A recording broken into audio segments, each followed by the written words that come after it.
The stage is set for a memorable final, where newcomer Naomi Osaka and Serena Williams will compete for the last Grand Slam trophy of the year. Both women delivered strong performances on Thursday night's semifinals, each winning their matches in 2 straight sets.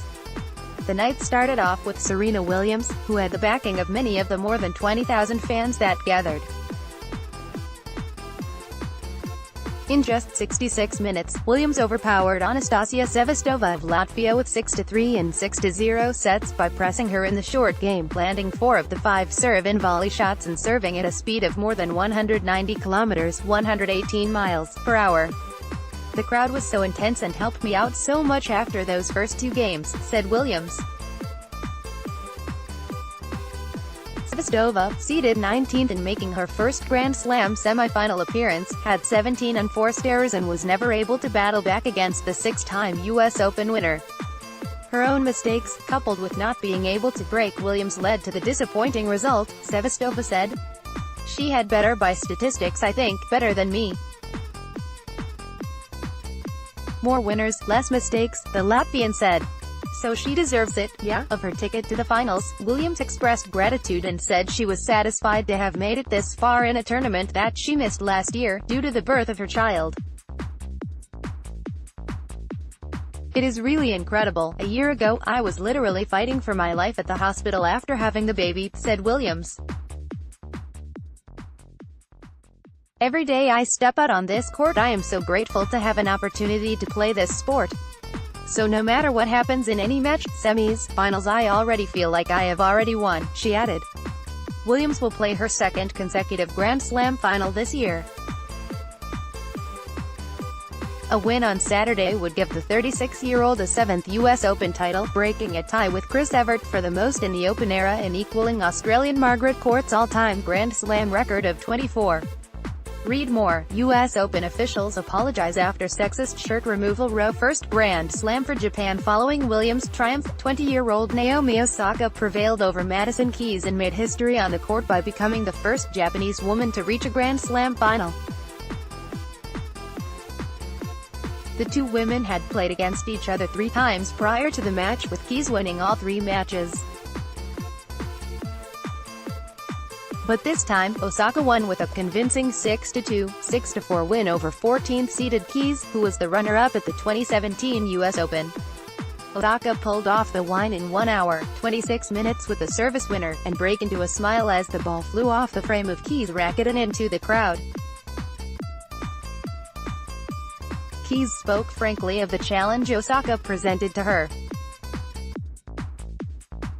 "Every time I had a break point, it was an ace or a winner or something like that," she said. "You keep fighting. You think, okay, she's going to let up eventually, but she didn't, so all credit to her," Keys conceded. When asked about the spot in the finals, Osaka admitted that Serena's win had motivated her. "This is going to sound really bad, but I was just thinking I really want to play Serena," she said. "I love you, Serena," she said, before adding, "I love you, Mom, I love everybody." Osaka, 20th seed, has faced off against Williams once before, at the Miami Open in March.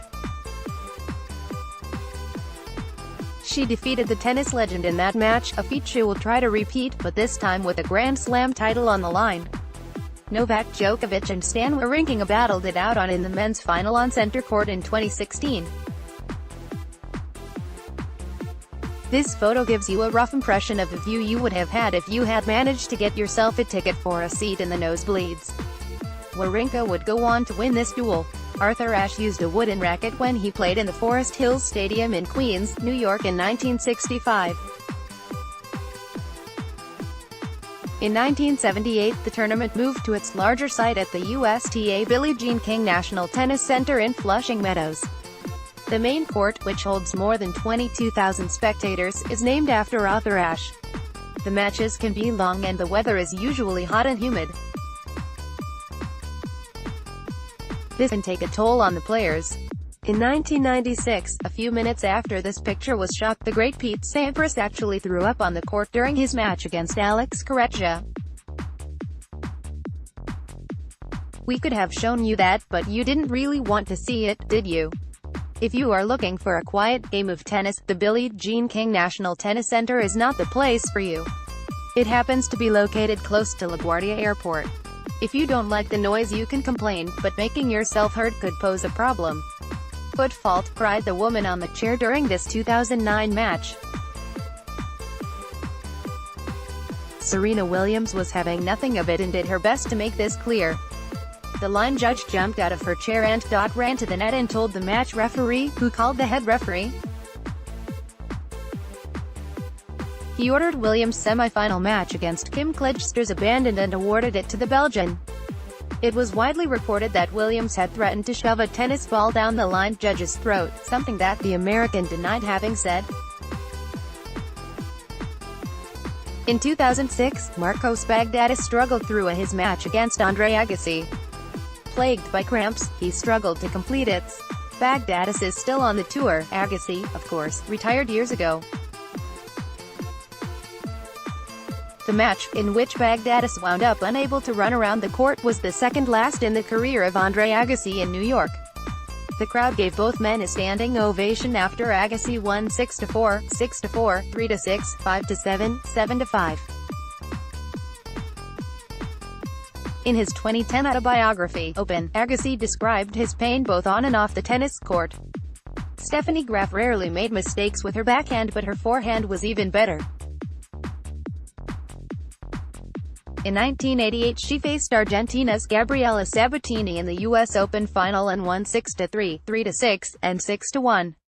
Sabatini went on to have her own line of perfume, but Graf became a legend, helping, along with Boris Becker, to spark a tennis boom in Germany.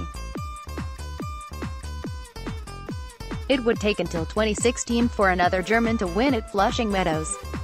This photo is from September 11, 2016, a day after Angelique Kerber had beaten Karolina Pliskova of the Czech Republic in the final.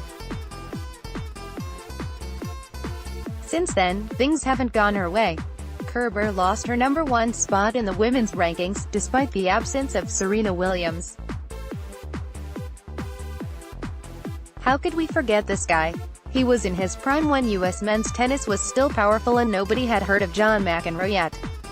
Jimmy Connors, in this picture no longer using his old metal racket, won the US Open 5 times. His two-handed backhanders changed the men's game. Here's another guy we can't forget.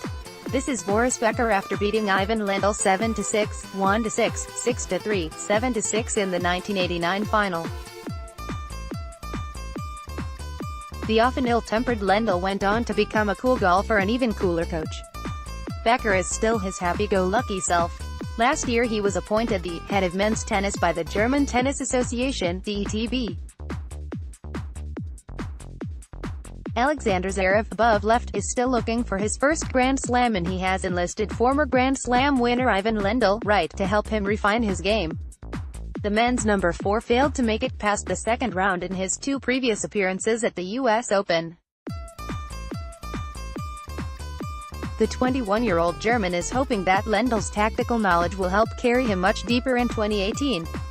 Author, Marco Langer, Fard, Juicy G per kilo liter, AFP, AP, Reuters.